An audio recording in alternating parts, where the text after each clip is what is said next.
उस किसका मंगल नहीं होता है? सर्वदा सर्व कार्येषु नास्ति तेषाम मंगलम ऐसाम हृदयस्थो भगवान मंगलायतनो हरि।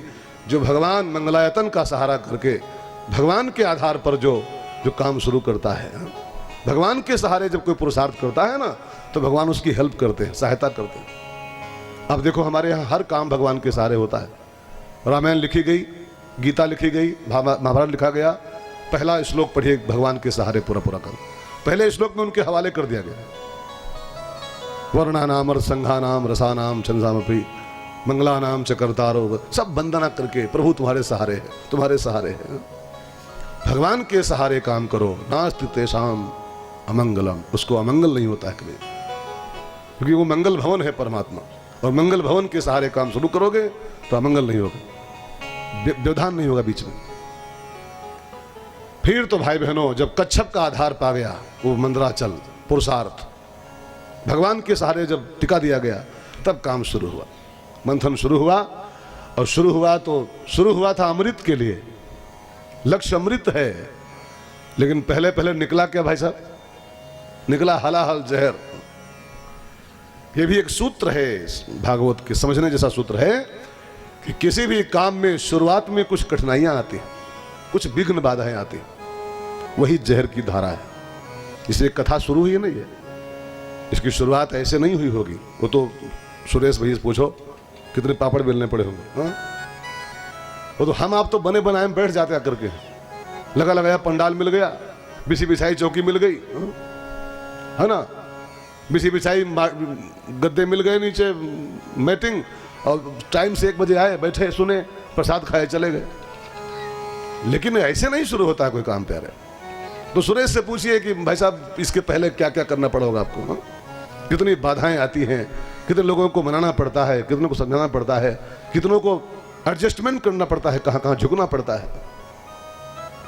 हर काम के पहले कुछ बाधाएं आती, बस वही बाधा ही, वही विघ्न ही विषय है प्यारे।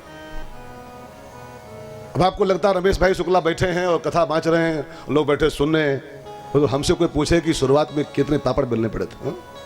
अब ये लगता है खाली कि सब ऐसे कुछ नहीं था, ये उसके लिए बड़ा जहर पीना पड़ता है पहले। हर काम में पहले कुछ बाधाएं आती हैं, कुछ विघ्न आते हैं, और विघ्न ही तो विषय है। हर पुरुषार्थ में सफलता एकदम पहले कदम में नहीं मिलती, कुछ कदम तो संकटग्रस्त होते हैं इंसान के, वही जहर की धारा है। अब उस समय महादेव बनना पड़ता है, महादेव बन के उस जहर को जो पी जाता है, वही अमृत का प्याला पाता है पीने को। शंकर जी बुलाए गए पीने के लिए जहर को। शंकर माने ऐसा देवता जिसकी तीसरी आंख खुली हुई। सब देवताओं के 3 नहीं है, शंकर जी के 3 आंखें खुली। तीसरी आंख का मतलब क्या होता है? विवेक का नेत्र, समझदारी की आंख जिसकी खुली हुई। जो समझदार है वो जानते हैं कि सफलता बिल्कुल पहला पायदान नहीं होता है, पहले कुछ असफलताएं झेलनी पड़ती, कुछ मुसीबतों का सामना करना। इस विवेक के साथ जो जहर का पान करता है, वही इन समस्याओं को पार कर पाता है।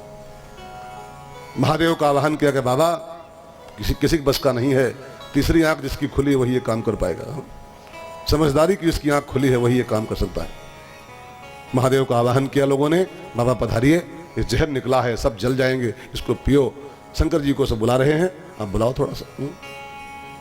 हर हर महादेव शंभु काशी विश्वनाथ गंगे, हर हर महादेव शंभो काशी विश्वनाथ गंगे, हर हर महादेव शंभु काशी विश्वनाथ गंगे, हर हर महादेव शंभो काशी विश्वनाथ गंगे, काशी विश्वनाथ गंगे, माता पार्वती संगे, काशी विश्वनाथ गंगे, माता पार्वती संगे, काशी विश्वनाथ गंगे, माता पार्वती संगे, काशी विश्वनाथ गंगे, माता पार्वती संगे, हर हर महादेव शंभु काशी विश्वनाथ गंगे, हर हर महादेव शंभो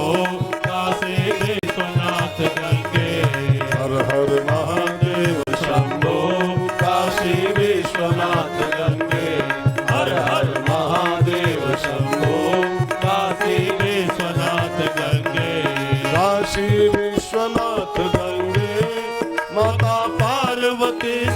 काशी विश्वनाथ गंगे माता पार्वती संगे काशी विश्वनाथ गंगे माता पार्वती संगे काशी विश्वनाथ गंगे माता पार्वती संगे हर हर महादेव शंभो काशी विश्वनाथ गंगे हर हर महादेव शंभो काशी विश्वनाथ गंगे बाबा पधारे, उस जहर को भरा अपने अंजुली में और राम का नाम लिया और विष पान कर गए।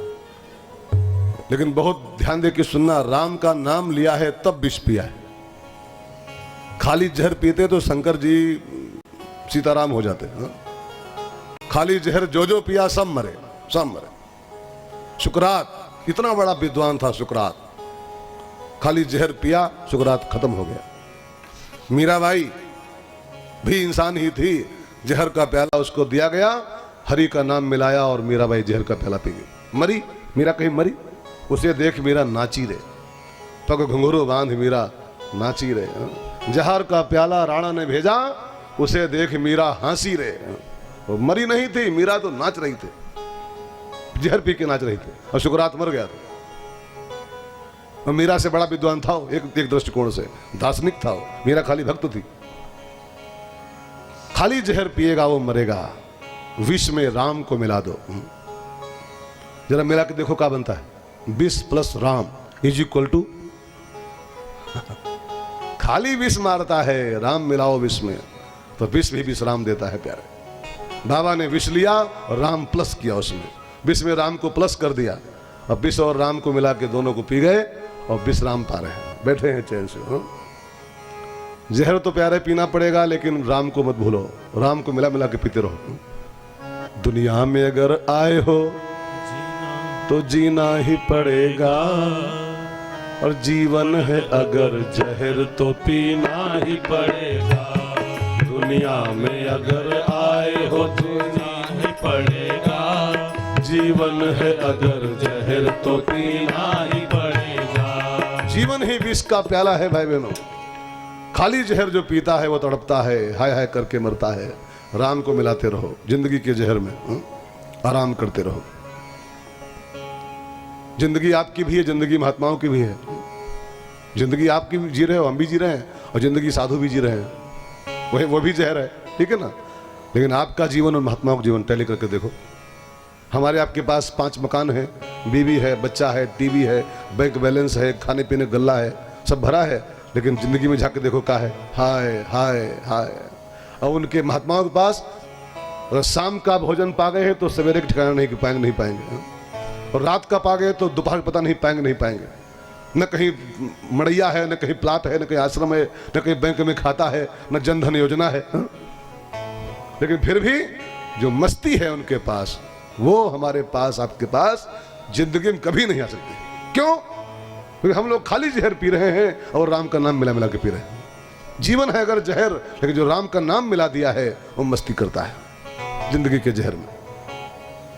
बाबा आए, राम का नाम मिला के पी गए उसको, और जहर का जब प्रभाव समाप्त हो गया तब मंथन आगे चला तो समुद्र के अंदर से कुछ रत्न बाहर आए हैं। कामधेनु गाय निकली, उच्चश्रवा नाम का घोड़ा निकला, ऐरावत नाम का हाथी निकला, रंभा नाम की अप्सरा आई, कौस्तुभ मणि निकली, शंख निकला, और बहुत आइटम निकले हैं यार, 14 आइटम। कौस्तुभ मणि, रंभा अप्सरा, पारिजात नाम का वृक्ष, कल्पवृक्ष जिसको बोलते हैं, वो भी निकला था वहीं से। बारी बारी देवता और दैत्य दूसरे को बांटते रहे, एक आइटम तुम, एक आइटम तुम, एक आइटम तुम, एक पार्टी। लेकिन आगे बढ़ा जब मंथन तो कमल के फूल अब बैठी हुई माता लक्ष्मी का प्रकट हो, सागर सुता, सिंधु सुता। अब लक्ष्मी जी अभी तक कोई लड़ नहीं रहा था, एक आइटम तुम बोले रहते, एक आइटम बोले रहते, एक आइटम हो, एक आइटम हो, कोई लड़ाई नहीं, आराम से काम चल रहा था। लक्ष्मी जी जो बाहर आई तो शुरू हो गया, इनको तो हम लेंगे। देवता बोले हम लेंगे और दैत्य बोले हम लेंगे, और मारपीट का माहौल तैयार हो गया। हथियार खींचने लगे, लड़ाई हो जाएगी अभी, इनको तो हम लेंगे, इनको हम लेंगे। युद्ध जैसा माहौल क्रिएट हो गया। कि लक्ष्मी जी ऐसी बला है प्यारे कि जहां निकल पड़ती हैं वहीं मार शुरू हो जाती है। ये लड़ाई की जड़ है लक्ष्मी जी। मैंने कहीं पढ़ा था कि लड़ाई की 3 जड़ें होती हैं। हर लड़ाई के पीछे 3 आइटम है, 3 में से कोई एक आइटम। कौन कौन? जर, जोरू और जमीन। तीनों जा से हैं और तीनों जड़ है लड़ाई की है। जा से जड़ों होता है हर लड़ाई। कभी फाइल चेक करना जाके कोर्ट में, फाइलें खोलना कि फाइलों के पीछे क्या चल रहा है। हर संग्राम की फाइल के पीछे, हर केस की फाइल के पीछे या तो जर है, जर माने दौलत लक्ष्मी, या तो जोरू है कहीं ना कहीं, ये तो जमीन है। हर मुकदमा, हर मर्डर, हर 302, हर 307 के पीछे ही 3 आइटम लगे हुए। ये जितने केस सब में 3 क्यों लगा है? 300 300 300 सब में 3 लगा है। मतलब ये है कि बस 3 के पीछे हो रहा है। 3 के पीछे सब कुछ हो रहा है। सो भाई बहनों, लक्ष्मी जी जो बाहर आई, जर देवी, लड़ाई की जड़ है ये हो। शुरू हो गया संग्राम का माहौल। हम लेंगे, नहीं तो देख लेंगे तुमको अभी हम। तो समुद्र प्रकट हुआ। सागर ने कहा, देवता ने, कि लड़ाई मत करो भाई, ये हमारी बिटिया है, इसका हम स्वयंवर करेंगे। इस जयमाल लेके खड़ी होगी तो दोनों लाइन लगाओ, देवता और दैत्य, जिसको माला पहना देगी वही इसको पाएगा। स्वयंवर इसका करेंगे। फिर तो लड़ाई बंद हो गई। 2 लाइन लगी देवता और दैत्यों की। लक्ष्मी मैया लेके जयमाल बीच में आई, अपना चुनाव कर रही है पति का। तभी नारायण भगवान को देखा उन्होंने। नारायण उसी सभा में थे। नारायण को दौड़ के माला पहना दिया। लक्ष्मी नारायण को अर्पित कर दी गई और बाकी लोग खाली हम करते रह गए। वो जिसकी थी उसके हवाले कर दी गई। लक्ष्मी नारायण की है और वो नारायण की ही है, बस किसी और की हो नहीं सकती। नारायण की है और नारायण की है और नारायण की ही है, किसी की नहीं। हम लोग फालतू में हम करते हैं, हमको मिलनी चाहिए, हमको मिलनी चाहिए। हम हमसे नहीं मिलते हैं प्यारे। आपने कभी देखा होगा, कभी न देखा हो तो आपकी देखिए गौर से। लक्ष्मी जी के फोटो में कभी कहीं लगा हो घर में, देखिए गौर से, 2 बातें खास होती हैं फोटो में। एक, लक्ष्मी जी के हाथ में कमल का फूल होता है। कमल ही उनका आसन भी है और एक कमल हाथ में पकड़े रहती है। तो उनके हाथ में कमल का फूल हो पाएंगे एक। और दूसरी बात लक्ष्मी जी की फोटो में होती है, वहां एक कहीं ना कहीं उल्लू बैठा होता है उनके फोटो में। उल्लू, ये कमल और उल्लू 2 चीजें लक्ष्मी जी के साथ बहुत ध्यान देने वाली। कमल और उल्लू। कमल का मतलब क्या होता है? लक्ष्मी के हाथ में कमल का मतलब क्या है? कमल का अर्थ होता है निरासक्ति। कमल का मतलब है, कमल का आप गुण देखिए, रहता तो है जरूर पानी में, कीचड़ में, लेकिन पानी में फंसा नहीं होता है, निरासक्त हो, उससे जीवन चलाता है अपना, जरूर जिएगा उसी के सहारे हो, उसके बाहर उसकी गुजर नहीं है। लेकिन कीचड़ में रहने के बाद भी कीचड़ में वो फंसा हुआ नहीं, आसक्त नहीं उसमें, उसके ऊपर खिला हुआ है। तो निरासक्ति का प्रतीक है कमल। लक्ष्मी जी कहना चाहती हैं कि मुझसे काम चलाओ, भले अपना जीविका चलाओ, सदुपयोग करो, अपने काम सब चलाओ मुझसे, लेकिन मुझ में आसक्त मत होइएगा कि मैं किसी की हूं नहीं। और जो आसक्त हुए तो दूसरा आइटम और देख लो। सेकंड आइटम क्या कहता है? जो आसक्त हुए ऐसा उल्लू बनाऊंगी, ऐसा उल्लू बनाऊंगी। बड़े बड़े सिकंदर, वही 2.5 गज मार्किन, वो तो वो भी नहीं पाए थे भाई साहब। हाँ, दुनिया भर की दौलत लूट के रखा था उसने, और जब मरा है तो उसको 2.5 गज कफन भी शायद नसीब नहीं हुआ था। कहीं ऐसे मर गया था, कहीं वो ऊसर बंजर में वैसे दबा दिया गया था बिना कफन के। यही उल्लू बनाने का अर्थ है प्यारे। यही उल्लू। उल्लू और क्या होता है? यही तो उल्लू उल्लू बनाएंगे। लोग खाली कहते कहते मरते हैं, I am Crorepati, I am करोड़पति। आखिरी में वही 4 बांस, वही 2.5 गज मार्किन, वही 9 मन चैला। कहां गए पति करोड़पति? जब वही चीज भिखारी मिलती है, वही चीज भिखारी मरे तो वही चीज पाएगा। वही 2.5 गज कपड़ा पाएगा, वही 9 मन चैला पाएगा भिखारी, और वही चीज अरबपति पाएगा। एक उल्लू बने कि नहीं बने? यही उल्लू बनाने का अर्थ है। लक्ष्मी जी कहना चाहती, यूज करो, काम चलाओ, लेकिन कमल का फूल याद रखो, आसक्त मत होना। मैं किसी की हूं नहीं, मैं तो नारायण की हूं बस। फंसे तो उल्लू बनाऊंगी। एक संत बोल रहे थे कि लक्ष्मी का एक नाम होता है दौलत। दौलत। सुना ना, दौलत। दौलत माने क्या होता है? दो लत, दो लत। एक लात मारती है आगे से, यो माथे पर मारती तो आदमी चौड़ा होता, आई एम करोड़पति, एक लात नंबर 1। और फिर एक लात मारती है पीछे से खींच के, तो आदमी गिरता है मुंह के बल सड़क पर और कहता आई एम रोडपति। एक लात का फल है आई एम करोड़पति, और सेकंड लात मारती है आई एम रोडपति। अच्छे अच्छे करोड़पतियों को कटोरा थामने में लगता है खाली 1 हफ्ता, बस 1 हफ्ता। 1 हफ्ता भी नहीं यार, 2 मिनट लगते हैं। तनिक धरती हिल जाए, भूकंप आ जाए ना, तो अच्छे अच्छे अरबपति थाम लेते हैं कटोरा 1 मिनट के अंदर हाथ में। पैकेट मांगते हैं पूड़ी के, बच्चे भूखे मर रहे हैं। भुज कच्छ में भी आया था, अच्छे अच्छे अरबपति सब रोड पे आ गए थे मिनट भर के अंदर। 6 सेकंड लगते हैं कटोरा थामने में प्यारे अच्छे अच्छे अरबपतियों को, 6 सेकंड। यही तो उल्लू बनाविंग है और क्या। नारायण की है, नारायण की ही बस है, वो किसी की नहीं हो सकती। उसको जो जो पाना चाहेगा, अभी कथा आगे आएगी शिशुपाल जी की, देखिएगा। रुक्मिणी लक्ष्मी जी का अवतार है, लक्ष्मी जी का। वो बारात लेके आए थे, पाए पाए जिसकी थी उस साथ दी लेके बारात पूरी तैयारी से आए थे, सेना के साथ आए थे कि मारपीट करेंगे, ये करेंगे, वो करेंगे, रुक्मिणी हमारी है, उसको हम लेके आएंगे। कहीं पाए? हाँ, जिसकी थी उसका चली गई कन्हैया के साथ, और यहीं से गई थी शायद भाग करके। हाँ? बगल से ही गई थी। कोई नहीं। नारद जी पाने की कोशिश किए, विश्व मोहिनी को, माया है, भगवान की पत्नी है, वो पाने की कोशिश किए, पाए पाए क्या? बंदर बन गए, उल्लू बन गए फालतू में। कोई नहीं पा सकता है प्यारे, वो जिसकी है उसी की है बस। सो भाई बहनों, लक्ष्मी नारायण को समर्पित कर दी गई। मंथन आगे चला, आगे चला तो कुछ कठिन तो नहीं पड़ रहा है। बात समझ में आ रही है ना पूरी पूरी? हाँ, तब ठीक। बहनों, बात समझ में आ रही है ना? हाँ, तब ठीक है। तो हम कहाँ थे भैया? कथा भूल गए। हाँ, मंथन आगे चला, आगे चला तो निकली वारुणी समुद्र के अंदर। वारुणी मीन्स शराब, शराब निकली वहां। अब शराब निकली तो दैत्यों ने कहा, देवताओं से यही अमृत है कहा, तो लोगों ने कहा अमृत तो नहीं है, तो दारू है। कहा अमृत है ये, चुप, ये अमृत है, इसको हम पिएंगे।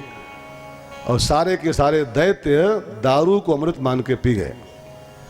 और जो दारू को अमृत मान के पी जाए, पीता हो, वो जान लो कि उसी पार्टी का आदमी है। आज भी कई लोग पीते हैं शाम को रोज, और फिर उनसे पूछो कि नुकसान बताओ तो बड़ाई करते हैं कि अरे नुकसान नहीं है, हाजमा करती है, फला करती है, ये करती है। अरे वो जहर है, उसको अमृत मान के जो पिएगा तो जान लो कहीं ना कहीं उसी पार्टी से उसका लिंक है, उसी पार्टी का आदमी है वो। आजकल बड़ी पार्टी बंदी चल रही है। अभी मैं एक मैसेज पढ़ रहा था, मेरे फोन में कोई भेजा है कि एक नौकरी ने सेठ से अपने कहा कि सेठ जी, पोछा चाहे मरवा लो 20 बार, मार देंगी, लेकिन झाड़ू नहीं मारेंगी। कहा क्यों? कहा हम बीजेपी की हैं। हाँ, पोछा मार देंगे, झाड़ू नहीं उठाएंगे कतई, हम भाजपा की।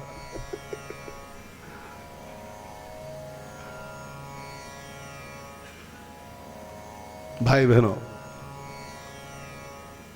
दारू को अमृत मान के सब पी गए थे तो लोग। फिर मंथन आगे चला तो समुद्र के अंदर से भगवान विष्णु धन्वंतरी वैद्य का रूप लेकर के और हाथ में कलश लेके एक सोने का घड़ा अमृत से भरा हुआ और समुद्र की लहरों के बाहर आए। अब जो अमृत का घड़ा बाहर निकला, दैत्य लोग इसी फिराक में थे, झपट के धन्वंतरी जी के हाथों से वो घड़ा छीन लिया और छीन के सब लेके ऊपर उड़ गए आसमान में। इसको तो अकेले हम पिएंगे। अब देवताओं ने कहा ठाकुर जी बड़ मुश्किल निकाल भी पाए तो बड़े भैया ले गए, अब हम क्या पिए? कुछ करो ठाकुर जी, न पी जाएंगे सब तो क्या होगा? तब भगवान ने तुरंत एक अवतार धारण किया है। उस अवतार का नाम क्या है? मोहिनी अवतार। एक सुंदर स्त्री का रूप बनाया भगवान ने, बढ़िया साड़ी पहन करके, और मुस्काते हुए मटकते हुए दैत्यों की ओर बढ़े। अब दैत्य मोहिनी जी को ज्यों देखे, उनके सौंदर्य को, उनकी मुस्कान को,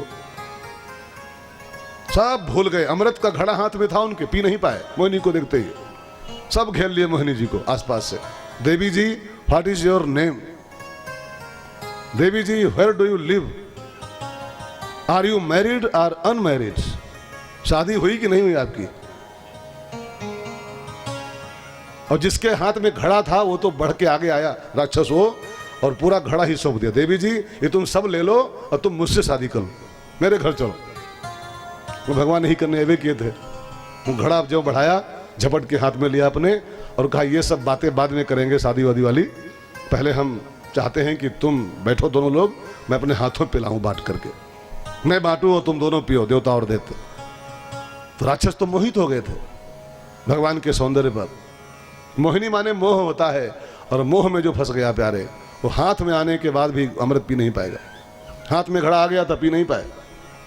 सारे दैत्य मोहित हो गए, देवी जी आप पिलाओगी, आपके हाथ से पिएंगे तो हम बिल्कुल शांति से पिएंगे, जरा भी हल्ला नहीं करेंगे। और भगवान ने मोहित करके सबको अब 2 लाइन लगवा दिया देवता और देवताओं की, बीच में लेके घड़ा ठाकुर जी खड़े हुए।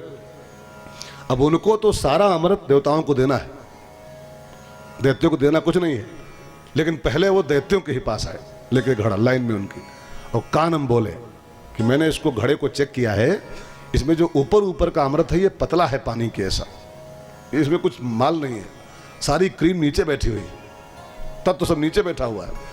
तो हम आपको प्रेम करती हैं तो हम चाहती हैं कि जो पतला वाला हिस्सा है अमृत का वो हम देवताओं को पहले पिला दें, उनको पहले बांट दें, और फिर जो क्रीम माल बचेगा नीचे वो आपको पिलाएंगे। तो दैत्यों ने मीटिंग किया कि देवी जी बहुत चाहती हम लोगों को है, पतला माल देवताओं को और क्रीम माल हमको सबको। स्कीम भगवान की काम कर गई, और दैत्यों ने कह दिया कि जाओ जाओ देवी जी जाओ पिलाओ, हमें कोई आपत्ति नहीं है, देवताओं को पहले पिलाओ, क्रीम हमको पिलाना बाद में। फिर तो भगवान पहुंच गए देवताओं की पंक्ति में, और बारी बारी देवताओं को बांटना शुरू किया। जो देवता पाता है पीता है, और पीते ही अमर हो जाता है। एक दैत्य था राहु, वो भगवान की साजिश को समझ गया कि ये नारी नहीं है, ये नारायण है। ये साड़ी बांध के आया काली, ये साड़ी लपेट के आ गया है, ये देवताओं को सारा अमृत पिलाएंगे और दैत्यों को उल्लू बनाएंगे। फिर तो भाई बहनों राहु ने एक काम किया, देवता का रूप बना करके वो देवताओं की पंक्ति में शामिल हो गए चुपचाप आकर के, और बैठा कहाँ, चंद्र सूर्य के बीच में। अब भगवान तो बारी बारी देते आ रहे थे, जान नहीं पाए और राहु को भी दे दिए। अच्छे अच्छे लोग भूल जाते हैं प्यारे, रामायण में लिखा है ना, तुलसी देख सुवेश भूल मूढ़ ना चतुर नर। अच्छे वेश को देख करके बड़े बड़े होशियार भी भटक जाते हैं प्यारे। कालनेमी अच्छा वेश बना के पहुंच गया ना, साधु का वेश, सन्यासी का, तो हनुमान जी कोई मामूली आदमी है क्या? जय हनुमान ज्ञान गुण सागर, ज्ञान नाम अग्रगण्यम बुद्धिमताम वरिष्ठम, ये सब उनके साथ जुड़ा हुआ है। और कालनेमी के वेश को देख करके हनुमान जी पहचान नहीं पाए थे, फंस गए थे उसके चक्कर में। वो तो मगरमच्छ ने बताया कि वो राक्षस है, वो फंस जाओगे तुम। हनुमान जी के ऐसा बुद्धिमान भी फंस जाता है अच्छे रूप को देख करके, अच्छे वेशभूषा को देख करके। अच्छे अच्छे फंस रहे हैं यार, डिग्री होल्डर फंस रहे हैं बड़े बड़े, मैं देख रहा हूं समाज में, देख रहा हूं, आप देखिए चारों तरफ आंखें खोल करके।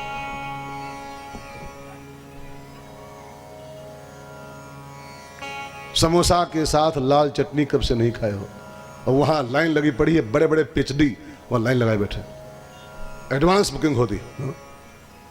और विषय क्या होता है, समोसा के साथ चटनी नहीं खाए हो, वही कृपा अटकी पड़ी है, बस खाओ कि कृपा आनी शुरू हो जाएगी। बड़े बड़े डिग्री होल्डर वहां वेटिंग में चल रहे हैं। मैं निंदा नहीं कर रहा हूं, बता रहा हूं, खाली आपको सिर्फ एक सूत्र दे रहा हूं। तुलसी देख सुवेश भूले हैं मूढ़ ना, मूर्खों की तो क्या बात है, बड़े बड़े डिग्री होल्डर भटक जाते हैं प्यारे, फंस जाते हैं चक्कर में, लंबी चौड़ी बातों को सुनकर खाली। अब भगवान विष्णु के ऐसा नारायण साक्षात भटक गया, जान नहीं पाए कि ये दैत्य है, उसको भी दे दिया अमृत। और राहु जो पाया पी गया, और पीते ही तो अमर हो गया। तब चंद्रमा और सूर्य ने कहा, अरे महाराज ये बीच में कहां से आ गया, ये तो राहु है, हमारे बीच में कोई नहीं था। तो भगवान ने उसको काट दिया राहु को चक्र से अपने, लेकिन जो कि अमृत वो पी चुका था, तो राहु कट गया लेकिन मरा नहीं। अब 2 हो गए, धड़ का नाम केतु और सिर का नाम राहु, राहु केतु 2 हो गए।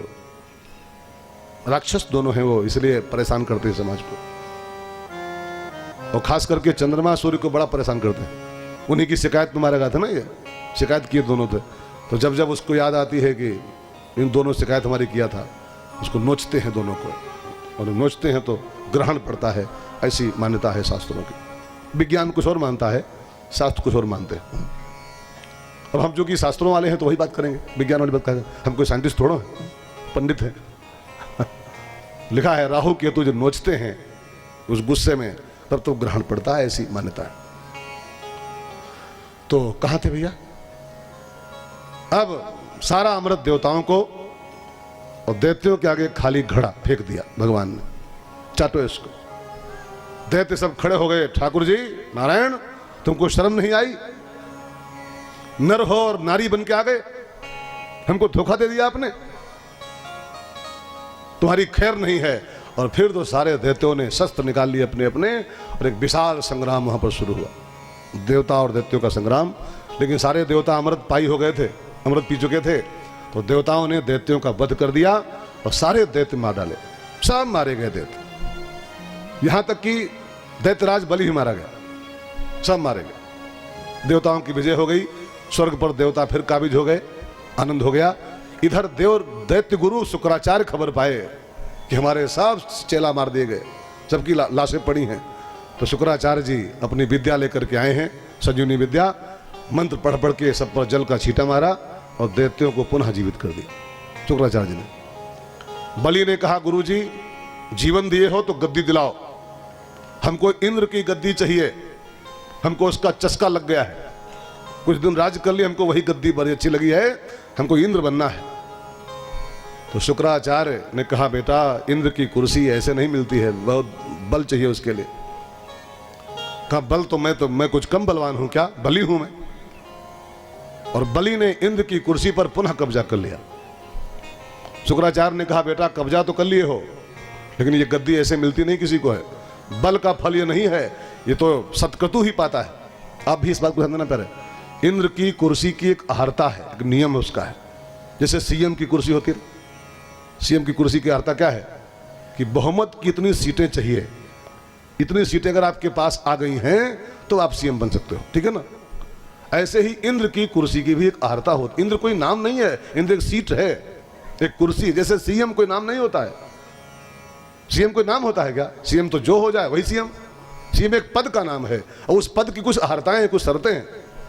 ऐसे इंद्र भी किसी देवता का नाम नहीं है, इंद्र एक कुर्सी का नाम है। इंद्र चेंज होते रहते हैं समय आने पर, पढ़िए आप इतिहास में, आज ये इंद्र, कल वो इंद्र, परसों वो इंद्र। और उसकी शर्त क्या है कि जो व्यक्ति अपने जीवन में 100 यज्ञ पूरे कर ले, 100 यज्ञ कम से कम, सतक्रतु, वो पद पा सकता है। तो शुक्राचार्य ने कहा बेटा तूने बल से तो ले लिया है इस कुर्सी को, लेकिन ये बल से नहीं मिलती है, इसका कुछ नियम है। 100 यज्ञ जिसके पास हैं वही इस पर बैठ सकता है। तो इस कुर्सी का अगर मालिक बनना चाहते हो, स्थायी, टेम्परेरी नहीं, स्थायी, तो जल्दी से 100 यज्ञ पूरे कर लो। 100 यज्ञ हो जाएं तो बस तुम इसके फिर परमानेंट अधिकारी हो जाओ। तो कहा गुरु जी शुरू कराओ, फिर कौन कमी अपने पास, शुरू कराओ यज्ञ 100 कराओ, मैं इस गद्दी को छोड़ना नहीं चाहता हूं आज के बाद। शुक्राचार्य ने संकल्प कराया और 100 यज्ञों का संकल्प कंटिन्यू, एक के बाद एक के बाद एक शुरू हुई यज्ञ। शुक्राचार्य आचार्य हैं, बलि यजमान है, और यज्ञ पर यज्ञ, यज्ञ पर यज्ञ, एक की पूर्णाहुति आज हो और एक का कल शुभारंभ हो जाए। फिर शुरू होते हो गए यज्ञ और होते गए लगातार। लिखा है भागवत में 99 यज्ञ उसके पूरे हो गए, 99 यज्ञ। अंतिम यज्ञ चालू हुआ, अगर वो भी यज्ञ पूरा हो जाता तो बलि फिर स्थायी मालिक इंद्र की कुर्सी का बन जाता। तो देवताओं की मां को चिंता हुई, अदिति मैया को, देखा हमारे बच्चे हमेशा के लिए बेघर हो जाएंगे, अगर बलि का यज्ञ पूरा हो गया 100वां तो हमारे बच्चे हमेशा के लिए गए बाहर, स्वर्ग में कभी एंट्री नहीं कर पाएंगे। फिर तो अदिति मैया अपने पति के पास आई, कश्यप जी के पास, कहा स्वामी कुछ करो, हमारे देवताओं का घर है स्वर्ग, हमारे बेटों को खदेड़ दिया गया है स्वर्ग से, बेचारे जहां तहां सब घूम रहे हैं वर्षों से, और बलि कब्जा किए बैठा है और वो भी स्थायी मालिक बनने जा रहा है, 100वां यज्ञ चल रहा है उसका। स्वामी कुछ करो, नहीं तो बात बिगड़ जाएगी सब, हमारे बच्चे हमेशा के लिए गए काम से। कश्यप ने कहा देवी हमारे बस का तो नहीं है, बलि इतना बलवान है कि वो सामान्य के बस का नहीं है। अब तो एक ही उपाय बचा है कि ठाकुर जी कुछ करेंगे, उन्हीं की शरण में चलो, उन्हीं को पुकारा जाए, वही कुछ उपाय लगाएंगे। तब लिखा है कि कश्यप ने और अदिति मैया ने मिलकर के भगवान विष्णु की उपासना किया। उनकी उपासना से खुश होकर ठाकुर जी उनके बेटे बन के आए। भादो महीने की शुक्ल द्वादशी के दिन कश्यप और अदिति के आंगन में भगवान का एक अवतार हुआ है। उस अवतार का नाम अब जानते हैं, वामन अवतार। बोलिए वामन भगवान की। ऐसे बोलोगे, था कि नहीं आया होगा? बोलिए वामन भगवान की। हाँ, भगवान वामन का अवतार हुआ है। 7 साल के बटुक के रूप में, ब्रह्मचारी के रूप में ठाकुर जी प्रकट हुए। ब्रह्मा जी कश्यप जी के आंगन में उतरे, कश्यप जी को धन्यवाद दिया। कश्यप, धन्य हो गए तुम जानते हो तुम्हारे आंगन में कौन आया है? जगत का जो पिता है वो तुम्हारा बेटा बन के आया है। तुम्हारा गृहस्थाश्रम धन्य हो गया कश्यप जी, तुम जगत के बाप बन गए हो, जगत के पिता तुम बन गए हो। फिर तो भाई बहनों, ब्रह्मा ने कहा कि कश्यप जी एक काम करना है, आपके बेटे बन के भगवान आए हैं और इनकी अवस्था इस समय 7 साल की है, और शास्त्रों का आदेश है कि ब्राह्मण का बेटा 7 साल का हो तो उसका जनेऊ हो जाना चाहिए। तो आपके बालक बन के आए हैं ठाकुर जी, और ब्राह्मण हो आप, इसका जनेऊ करो ठाकुर जी का। आप भी ध्यान देना भाई बहनों, शास्त्रों में लिखा है कि ब्राह्मण के बेटे का जनेऊ 7 साल की अवस्था में हो जाना चाहिए। यज्ञोपवीत संस्कार 4 साल की छूट लिखी आगे। अगर किसी कारणवश टल गया है 7वें साल में, तो 11 साल की अवस्था आने तक तो हर हाल में उसका जनेऊ हो जाना चाहिए। और ब्राह्मण का बेटा 11 साल का हो गया है और उसका जनेऊ नहीं हुआ है, तो फिर बाद में होए और चाहे न होए, बराबर है सब, बराबर। भाई बहनों, आजकल कहां कोई ये नियम मानता है? आजकल जानते जनेऊ कब होता है? शादी वाले दिन होता है। शाम को दुल्हा बनना है उसको 5 बजे 4 बजे, और सवेरे जनेऊ होता है। और जनेऊ का होता है खाली, क्या कहूं मैं, और सब खलिए होता है खाली। जनेऊ की परंपरा कोई निभाता है? उसको शाम को दुल्हा बनना है, जिसको आज लड़के को, वो जनेऊ कर पाएगा ठीक से? जनेऊ में वो सब बनता है, वो मुंडा बनता है, फेरवा बनता है। अब तो जिसको दुल्हा बनना है शाम को, वो मुंडा बनवाएगा? हाँ, तो खाली धागा लपेटना है, बाकी जनेऊ संस्कार अब कहाँ हो पाता है यार? कहाँ? जनेऊ संस्कार की पद्धति पढ़िए तो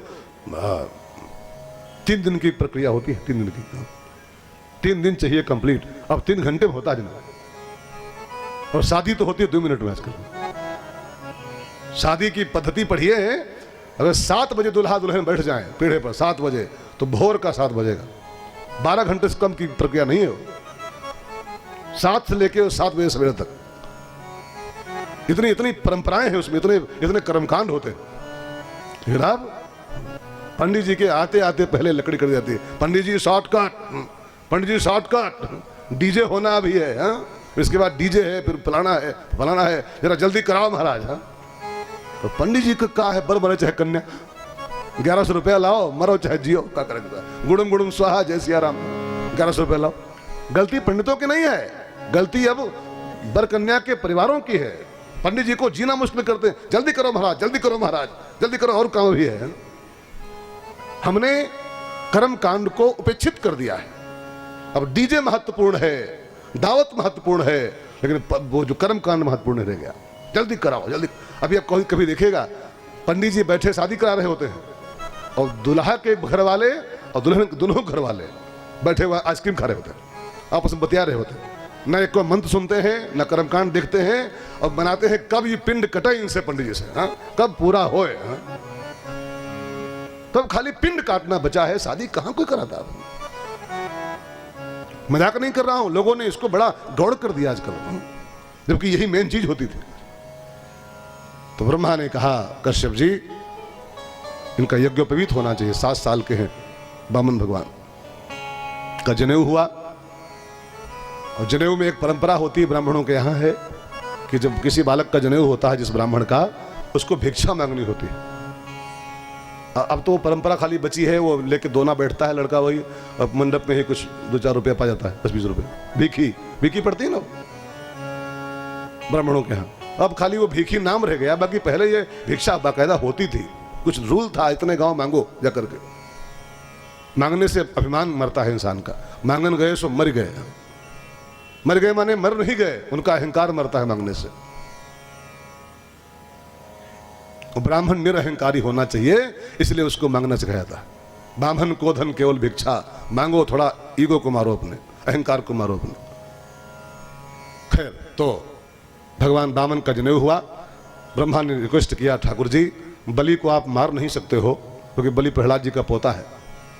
और आप सब कल सुन रहे थे जब भगवान ने प्रहलाद जी के पिताजी को मारा ना, हिरण्यकश्यप को, तो भगवान ने प्रहलाद जी को वचन दिया था, एक प्रहलाद तेरे बाप को मैंने आज मारा है तो मारा है, लेकिन आज के बाद तुम्हारे खानदान के किसी दैत्य को मैं अपने हाथों से नहीं मारूंगा, चाहे कितना भी अत्याचार करेगा हो उसको मैं नहीं मारूंगा अपने। तो ये सगा पोता प्रहलाद जी का है बलि। प्रहलाद का बेटा विरोचन, विरोचन का बेटा बलि, और बलि का बाणासुर बाद में हुआ है, तो भगवान ने उसको भी अपने हाथ से नहीं मारा था, बाणासुर को। तो देवताओं ने कहा ठाकुर जी बलि को आप मार नहीं सकते हो, लेकिन बलि से मांग तो सकते हो। तो जाओ भिक्षा के बहाने, बलि का यज्ञ चल रहा है 100वां, मांग लो उससे। तो मांग के देवताओं का स्वर्ग दिलाओ देवताओं को। मार नहीं पाओगे और आप नहीं मार पाओगे तो कौन मार पाएगा उसको, फिर इतना बलवान है वो। मांग के दो ठाकुर जी। अब तो ठाकुर जी उठाए अपना कमंडल कि चलो मार नहीं सकता हूं लेकिन मांग तो सकता हूं। और चले हैं भगवान बलि की यज्ञशाला की ओर मांगने के लिए। बलि यज्ञशाला में था, भगवान वामन कमंडल हाथ में लेके और बलि की यज्ञशाला की ओर जा रहे हैं। संत लोग गा रहे हैं, आजू हरि आए, आजू हरि आए, बलि के घर पाहुना, आजू हरि आए, बलि के घर पाहुना, आजू हरि आए, बलि के घर पाहुना, आजू हरि आए, बलि के घर पाहुना, बलि के घर पाहुना, बलि के घर पाहुना, बलि के घर पाहुना, आजू हरि आए, बलि के घर पाहुना, आजू हरि आए। जरा तालियों के साथ गाओ प्यारे।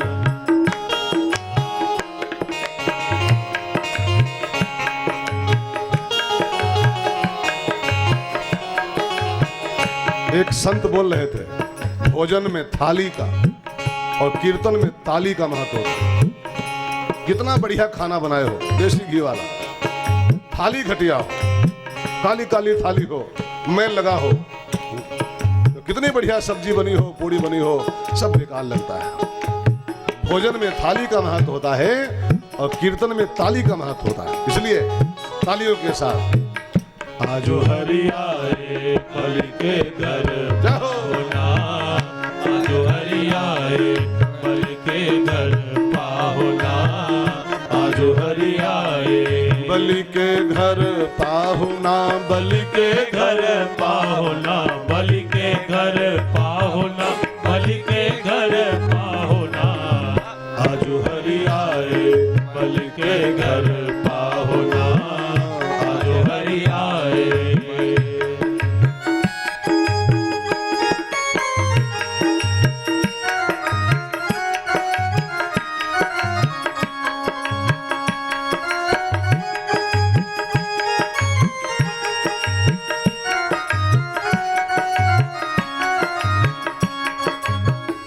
हाथ कमंडल दंड विराजे, हाथ कमंडल दंड विराजे, हाथ कमंडल दंड विराजे, हाथ कमंडल दंड विराजे, कांधे मूंज जनेऊ साजे, कांधे मोज जनेऊ साजे, देखि रूप मन भावना, देखि रूप मन भावना, आजू हरि आए, बलि के घर पाहुना, आजू हरि आए, बलि के घर पाहुना, आजू हरि आए, बलि के घर पाहुना, बलि के घर पाहुना, बलि के घर पाहुना, बलि के घर पाहुना, आजू हरि आए, बलि के घर पाहुना, आजू हरि आए, बलि के घर पाहुना, आजू हरि आए, बलि के घर पाहुना, आजू हरि आए। यज्ञशाला के द्वार पर ठाकुर जी खड़े हुए, आवाज दिया राजन भिक्षाम देही। अब बलि ने ज्यों सुना कि कोई द्वारे खड़ा मांग रहा है, भिक्षा मांग रहा है, तो बलि ने अपने आचार्यों से कहा, गुरुजी से कहा, गुरुजी यज्ञ रोको, यज्ञ थोड़ा पोस्टपोन करो, द्वारे पर कोई खड़ा कुछ मांग रहा है, मैं देने जा रहा हूं। ध्यान देना मित्रों, शास्त्रों का आदेश है लक्ष्यम विहाय दातव्यम। अगर कोई देने का मौका जिंदगी में आ गया है, दान करने का, तो लाख काम पोस्टपोन कर दो, लाख काम छोड़ के दान पहले कर लो। शास्त्रों में आदेश आया सतम विहाय भोक्तव्यम। अगर भोजन नहीं किए हो, 100 काम पड़े हैं, 100 काम छोड़ दो, भोजन पहले करो, क्योंकि खाओगे नहीं तो करोगे कैसे? ठीक है ना। सहस्रम स्नानम आचरेत, 1000 काम छोड़ के स्नान पहले कर लो। लक्ष्यम विहाय दातव्यम, लाख काम छोड़ के दान का मौका अगर मिल गया है, दान पहले कर लो। और कोटिम त्यक्त्वा हरिम भजेत, करोड़ काम छोड़ के भजन पहले कर लो। तो सबसे आवश्यक काम भजन है। करोड़ काम पोस्टपोन कर दो, भले करने पड़ जाएं, भजन पहले, क्योंकि वही मेन काम है। आत्मकल्याण मेन काम होता है और कल्याण भजन से होता है। तो बलि ने यज्ञ पोस्टपोन करो, रुको आचार्य जी, मंत्र रोकिए, पहले मैं दान करूंगा। द्वारे खड़ा कोई पुकार रहा है, यज्ञ रुकवा दिया। बलि द्वारे पर आया, दिखता क्या है, 7 साल का एक बटुक ब्राह्मण द्वारे पर खड़ा है, भिक्षा मांग रहा है। स्वागत किया उसने, स्वागतम ते नमस्तुभ्यम, ब्राह्मण देवता आपका स्वागत है। आपके ऐसा तेजस्वी ब्राह्मण ब्रह्मचारी पहली बार देख रहा हूं मैं। तो भगवान थे साक्षात, गजब का तेज था चेहरे पर। बलि के मन ही मन एक भाव उठ रहा है कि प्रभु ऐसा कुछ होता कि पूरी चाबी इसको सौंप दूं, इस ब्राह्मण को, सब इसको दे दूं और जाके भजन करूं। तो भगवान तो अंदर की जानते हैं ना, जो बलि के मन में आया कि सब दे दूं इसको और चलूं भजन करूं, तो भगवान मन ही मन मुस्कुराए, बेटा हम तुम्हारा सब लेने अबे किए हैं। मन ही मन कहे, देना क्या है, मुंह लेना ही सब तुम्हारा है। बलि ने सवाल किया, ब्रह्मन किम करवामिते, क्या करूं मैं आपके लिए, आदेश करो मेरे लिए। कही कारण आगमन तुम्हारा, कहा उसो करत न लाओ बारा, देर नहीं करूंगा, बोलो क्या आदेश है। तो भगवान ने जिस काम से आए थे अपना काम किया। भगवान ने कहा, बलि महाराज हमको 3 पग पृथ्वी चाहिए। किस लिए मांग रहा हूं, ब्राह्मण हूं, संध्या पूजा करनी होती है, संध्या उपासना करनी होती है। अपनी जमीन कहीं थोड़ी बहुत है नहीं, जहां तहां बैठता हूं, जिसके खेत में बैठ गया, कहीं बगिया में बैठ गया, किसी द्वारे बैठ गया। तो कभी कभी लोग भगा देते हैं हमको कि भागो यहां से, तुम्हारा खेत है क्या है, तुम्हारा द्वारा है क्या है, तुम्हारी संध्या छूट जाती है। 3 पग में अपना काम हो जाएगा। बढ़िया आसन बिछाऊंगा छोटा सा, और बैठ के 2 घंटा 3 घंटा जब तक मन कहेगा पूजा करूंगा, संध्या उपासना करूंगा। तो 3 पग पृथ्वी चाहिए, वही मैं लेने आया हूं आपसे, दे दो। जब 3 पग मांगी तो बलि कस के हंसा। पंडित जी बातें तो करते हो बूढ़ों की ऐसी, लेकिन बच्चे हो, अभी तो बालक ही हो। बलि के द्वारे मांगने आए हो और 3 पग मांग रहे हो। 3 पग, मैं 3 गांव दे सकता हूं आपको, 3 गांव पूरे पूरे, तो तुम 3 कदम मांग रहे हो। अरे महाराज जी दिल खोल के मांगो, ये बलि का दरवाजा है। इस दरवाजे की एक खास बात है महाराज जी, बलि के द्वार पर एक बार जो मांगने आ गया जिंदगी में, उसको दोबारा मांगना नहीं पड़ता जिंदगी में कभी। उसको यहां मैं इतना देता हूं उसको मैं, और तुम हो कि ये क्या कर रहे हो, हमको शर्म आ रही महाराज देने में, दोबारा मांगो। 3 गांव देने की हिम्मत रखता हूं, तुम 3 कदम। भगवान मुस्कुराए, बलि माना कि तू दाता है, लेकिन मैं भी संतोषी ब्राह्मण हूं, जितने से काम चल जाए उतना ही मांगता हूं। 3 कदम से काम चल रहा है तो फालतू क्यों मांगू,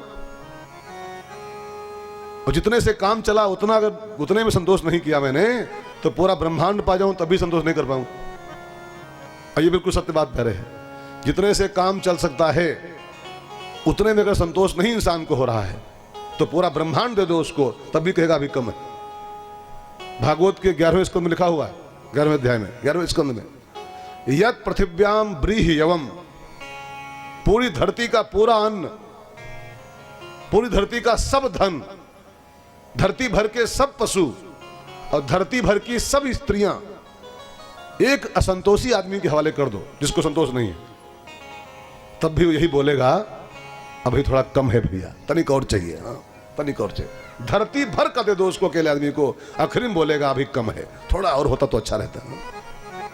जब आवे संतोष धन, तब सब धन धूल समान। जितने से काम चलता है उतना ही चाहिए ब्राह्मण को, और क्या चाहिए? 3 पग देना है तो दो, और नहीं तो मैं कहीं और जाकर देख लूं। तो बलि को लगा यार द्वारे पर से लौट जाए कोई भागने वाला, ये भी ठीक नहीं है। कहा पंडित जी आपकी जिद है तो चलो, दे दिया मैं। नापो, मन हो वहां नाप लो, खेत में द्वारे आंगन जहां जहां चाहो नाप लो, दे दिया मैंने। भगवान ने कहा राजा साहब ऐसे दान नहीं होता है, दान का संकल्प होता है। बाद में पीछे बदल जाओ तो संकल्प पहले कराओ इसका। मैंने 3 पग दिया तब मैं नापूंगा। संकल्प करो, बुलाओ अपने आचार्य जी को, मंत्र पढ़े, विष्णु विष्णु विष्णु श्रीमद् भगवतो, पूरा संकल्प पढ़ाओ। बलि ने आवाज दिया गुरु जी बाहर आओ, यज्ञशाला में थे हो, मैंने इस ब्राह्मण को 3 पग धरती दिया है, संकल्प पढ़ दो। अब शुक्राचार्य संकल्प के लिए ज्यों बाहर आए, ब्रह्मज्ञानी महात्मा थे वो। अरे बृहस्पति के सगे बड़े भैया हैं वो मामूली बाबा नहीं है, वो बृहस्पति का सगा बड़ा भाई है। वो तो जिद में गुस्से में दैत्य गुरु बने थे। वो देवताओं को गुरु बनना चाहते थे शुक्राचार्य जी, देव गुरु, लेकिन देवताओं ने चुनाव कर लिया बृहस्पति जी का गुरु बना लिया, तो ये गुस्से में दैत्य गुरु बने थे। बाकी ये उसके बड़े भाई हैं बृहस्पति के, मामूली बाबा नहीं है। जो द्वारे शुक्राचार्य आया और बामन रूप में ठाकुर जी को देखा, तो शुक्राचार्य देखते ही जान गया हरि अयम, ये तो हरि है, ये तो नारायण है, ये तो विराट पुरुष है, ये बामन बना खड़ा है, हमारे बलि को ठगने आया है। अंगुली पकड़ी बलि की शुक्राचार्य, घसीट के दूर ले गया अलग कमरे में। कहा जानते हो कौन है ये? कहा कौन है? हरि अयम, ये नारायण है, इतना बड़ा खाली बना खड़ा है ये भी संकल्प पढ़ा के इतने भारी हो जाएंगे तुम्हारा सब छीन लेंगे, तुम दरिद्र हो जाओगे। ये भगवान है, नारायण है। और जो भगवान है का परिचय दिया तो बलि तो शुक्राचार्य के पांव पकड़ लिया। गुरु जी बलिहारी गुरु आपने गोविंद दियो बताए, मैं तो भूल में था कि खाली कोई ब्राह्मण आया है तो भिखारी ब्राह्मण है, लेकिन गुरु आपने अपना रोल निभा दिया। प्रभु नारायण का परिचय करा दिया, नारायण मेरे द्वारे खड़ा हुआ है। और गुरु जी अगर ये नारायण है तो सब इन्हीं का तो है, अपना यहाँ का है। हम तो मुट्ठी बांध के आए थे, हाथ खोल के चल देना है कुछ संसार से, सब इन्हीं का तो है। संपत्ति सब रघुपति का है, सब राम जी का है, और राम जी द्वारे खड़े हैं, मांग रहे हैं, मैं क्यों मना करूं? शुक्राचार्य ने कहा तुम्हारा सब छीन लेंगे, ये कहा सब इन्हीं का तो है, क्या छीन लेंगे? तेरा तुझको अर्पण, क्या लागे मेरा? आप संकल्प पढ़िए गुरु जी, मैं सब ले जाएं, सब इन्हीं तो है। कहा संकल्प नहीं पढ़ेंगे हम, तुम दरिद्र हो जाओगे। तो शुक्राचार्य से बोला बलि कि दरिद्र हम होंगे, तुमको क्यों दर्द हो रहा है? दरिद्र हम हो जाएंगे, तुम क्यों चिल्ला रहे हो? कहा बेटा कौन गुरु चाहेगा कि चेला उसका दरिद्र हो जाए? हाँ? हर गुरु की इच्छा होती है चेला अंबानी के ऐसा सेठ हो। हाँ? जब जब गुरु पूर्णिमा आए तो लिफाफा मोटा वाला भेंट करे, हाँ? बढ़िया रेशमी कुर्ता और धोती और ये मोटा लिफाफा दक्षिणा में मिले। कोई गुरु चाहता है हमारा चेला फटीचर हो, चिरकुट हो? हर गुरु की इच्छा होती है हमारा चेला टाटा बिरला डालमिया हो। तू दरिद्र हो जाएगा तो हमारा क्या होगा? गुरु पूर्णिमा आएगी तो लिफाफा कैसे मिलेगा हमको? हम नहीं पढ़ेंगे संकल्प। भगाओ इनको, भगवान खड़े द्वारे पर। तो बलि ने कहा भगवान को भगाएं, और जो गुरु भगवान को भगाओ कह रहा हो, शास्त्र का आदेश है ऐसे गुरु को ही भगा देना चाहिए। शास्त्र कहता है, मैं नहीं कहता। द्वारे भगवान खड़े थे और गुरु डिस्टर्ब कर रहा था, भगाओ इसको। तो बलि ने कहा तू ही भाग जा, तो मेरा गुरु नहीं हो सकता है। गुरु का मतलब होता है भगवान से मिलाए, वो गुरु होता है। भगवान को भगाए वो गुरु होता है। भाग यहां से, तू ही भाग। और लिखा है साफ साफ, बलि गुरु तजो। बलि ने गुरु का त्याग कर दिया। भगवान के दर्शन में, भगवान की भक्ति में, भगवान के मिलन में जो डिस्टर्ब कर रहा हो, ऐसे गुरु का फौरन त्याग कर देना चाहिए। भगवान जीवन का परम लक्ष्य है, और भगवान की प्राप्ति में जो चीज बाधा कर रही हो, चाहे वो माँ हो, चाहे बाप हो, चाहे गुरु हो, चाहे पत्नी हो, उसका फौरन त्याग कर देना चाहिए। भगवान शंकर की पत्नी सती डिस्टर्ब कर रही थी भक्ति में, सती को छोड़ दिया। भरत की माँ कैकेयी डिस्टर्ब कर रही थी भगवान के प्रेम में, अपनी माँ को छोड़ दिया। गोपियों के पति रोक रहे थे, मत जाओ कन्हैया के पास, अपने पति को छोड़ दिया गोपियों ने। विभीषण का भाई प्रहलाद ने अपना पिता, ये सब उदाहरण है शास्त्रों में। भगवान लक्ष्य है, उस लक्ष्य की प्राप्ति में जो डिस्टर्ब करे उसको छोड़ देना चाहिए। तजिए ताहि कोटि बैरी सम, यद्यपि परम स्नेही। बलि ने गुरु का त्याग कर दिया, फिर आया अपने बामन भगवान के पास, ठाकुर जी गुरु जी तो मना कर रहे हैं, संकल्प नहीं पढ़ेंगे, फिर कैसे होगा? तो भगवान ने कहा तुम हाथ में जल लो, हमको याद है, हम पढ़ देंगे। जल लो हाथ में, हमको सब याद है। अब बलि ने उठाया बर्तन जल वाला, जल ले लें हाथ में। वो बर्तन होता है ना टोटी वाला बर्तन, क्या बोलते हैं उसको? गंगा सागर। हाँ, उठाया गंगा सागर अपना टोटी वाला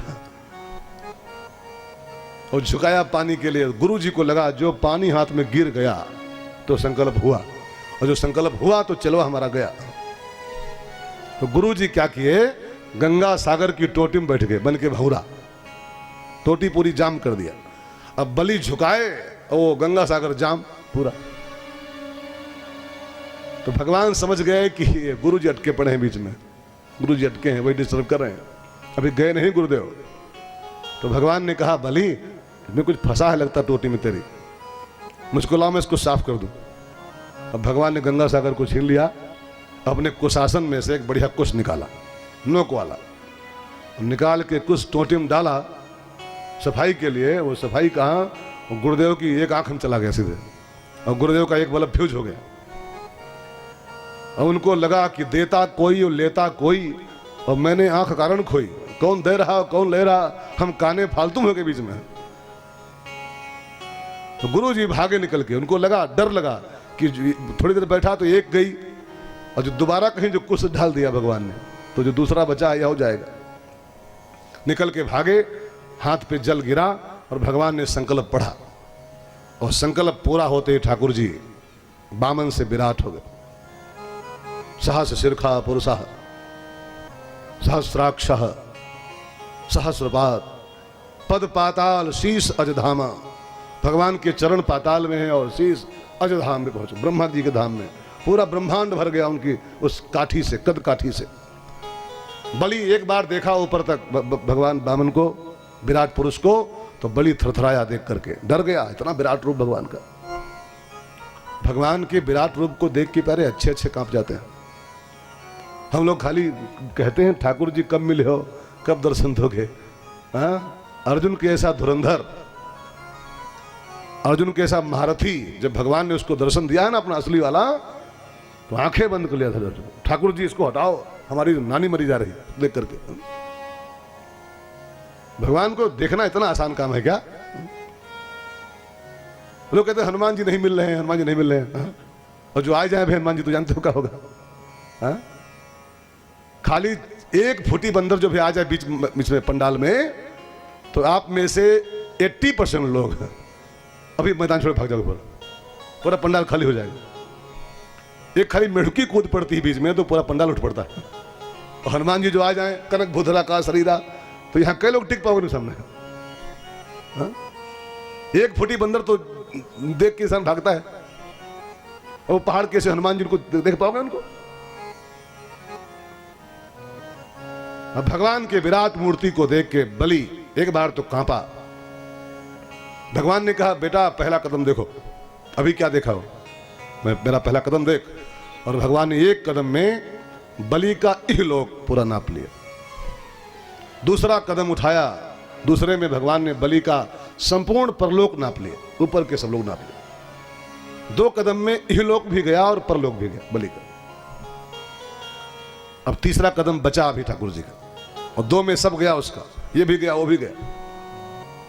तो भगवान ने कहा बलि, शास्त्र में लिखा है कि संकल्पानुसार जो दान नहीं करते हैं उनको नरक में भेजा जाता है। 3 कदमों का संकल्प है आपका महाराज जी, मैंने अभी 2 ही नापा है, जल्दी बताओ तीसरा कहां नापूं, और नहीं तो नरक की तैयारी आपकी हो जाएगी। अब बलि को लगा मैं क्या नपा दूं, अब सब तो गया मेरा, 2 कदम में सब गया, अब तीसरा मैं कहां नपाऊं, क्या नपाऊं। तो बलि को एक रास्ता सूझा, उसने कहा ठाकुर जी जब सब ले लिए हो तो ये भी तो आपका ही है, ये शरीर भी तो आपका है। ऐसा करो ठाकुर जी, मैं आपके आगे लेट जा रहा हूं, और तीसरे कदम को मेरे सिर पर धर दो और मुझको भी नाप लो तीसरे कदम में। और जब सब ले लिया है, तो जब सब तुम्हारा है तो ये भी तुम्हारा ही है, इसको क्यों छोड़ रहे हो। और बलि भगवान के आगे लेट गया और बोला ठाकुर जी पदम तृतीयम कुरु शिरस्ण में निजम अपना तीसरा कदम मेरे सिर पर धर दो और मुझको नाप लो। बलि अपना सिर दे रहा है, सिर नाप लो मेरा। ध्यान देना मित्रों, दान की यही परंपरा होती है। दान देते समय दानी को चाहिए कि दान के साथ अपना सिर भी नपवा दे, सिर भी दे दे। जो दान दिया और सिर नहीं दे पाया उसको दान का फल नहीं मिलता है। सिर माने क्या होता है?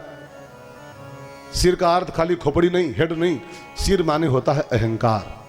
ये गर्व भरा मस्तक मेरा, ये घमंड से भरी खोपड़ी जो हमारी है, यही सिर का, अहंकार ही सिर का प्रतीक है। और दान का फल तभी मिलता है जब दान के साथ अपना अहंकार भी नपा दिया जाए। मैं नहीं दे रहा हूं, कोई दिलवा ले रहा है कान पकड़ के तो सब हो रहा है।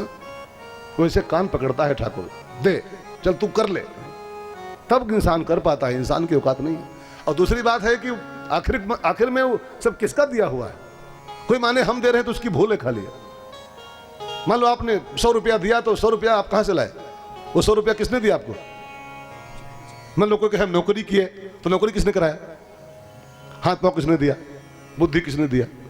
मूल में सब ठाकुर बैठा हुआ है। दाता एक राम। रहीमदास दान करते थे। आपने कथा पढ़ी होगी, रहीमदास जी देते थे यूं और देखते थे यूं यूं, नीचे देखते, धरती निहारते थे। तो किसी ने कहा महाराज ये कौन तरीका है, देते हो ऊपर और देखते हो नीचे, ऐसा क्यों, शर्माते क्यों हो? तो रहीम ने बड़ा बढ़िया उत्तर दिया, देनहार कोई और है, भेज रहा दिन रे, देनहार कोई और है, भेज रहा दिन रे। लोग भरम हम पे करे, तासो नीचे नैन। लोग भरम हम पे करे, तासो नीचे नैन। कोई और है जो सब दे रहा है प्यारे। हम लोग तो खाली मूली के बने बैठे हैं बस। खाली देनहार कोई और है, वही सब कुछ दिया है। तन दिया, मन दिया, धन दिया, बुद्धि दिया, हाथ पांव दिया, वही बैठा अंदर चला रहा है। अच्छा एक बात बताओ, 80 किलो के शरीर को 80 साल ढोता है आदमी, वो बैठा अंदर परमात्मा, हाथ पांव चलाता है, देह चलाता, 80 साल ढोता है 80 किलो की काया को। और कभी गौर कीजिएगा, वही निकल जाए इसके अंदर से, शरीर वही रहेगा, आप भी वैसे ही रहोगे। जिसको अकेला बैठा 80 साल ढोता रहता है वो निकल जाए तो इसी काया को ढोते हैं 4 लोग मिलकर, 4 लोग। वो भी बीच बीच कंधा चेंज करते हैं, तुम आओ भैया, तुम आओ भैया, बड़ा बड़ा बड़ा भारी है, खूब काजू खाए बैठा है। सोचिए, इसी शरीर को 4 लोग ढोते हैं और थक जाते हैं रास्ते भर में, और उसको अंदर बैठ के 80 साल ढोता है। वो कौन है? कौन है? सब कुछ वही तो कर रहा है। अगर नौकरी हो रही है तो वही तो कर रहा है। खेती कौन कर रहा है? आप कर पा रहे हो क्या? वही तो अंदर बैठा पावर दे रहा है तो कर पा रहे हो।